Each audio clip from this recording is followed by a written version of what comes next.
Wajumbe wa wawakilishi wa Tanzania wamekutana na kufanya kikao na rais wa Umoja wa Mabunge Duniani na spika wa bunge mstaafu Dr. Tulia Ackson katika jiji la Istanbul nchini Uturuki.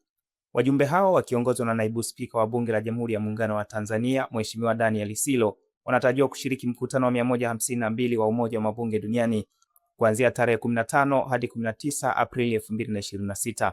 Wabunge wa wawakilishi watakaoshiriki kwenye mkutano huo ni pamoja na Mheshimiwa Balozi Dr. Pindi Chana, Mheshimiwa Elibariki Kingu, Mheshimiwa Rashid Shangazi, Mheshimiwa Fatima Rembo, lakini pia Mheshimiwa Asha Feozi, Mheshimiwa Kiza Mayeye pamoja na Dr. Zeana Abdalla Hamidi. Aidha, naibu spika ameeleza utayari wa Tanzania kutoa ushirikiano katika mkutano wa 153 ambao Tanzania itakuwa mwenyeji. Mimi ni Yohana Mashauri na hii ni Open Online Media.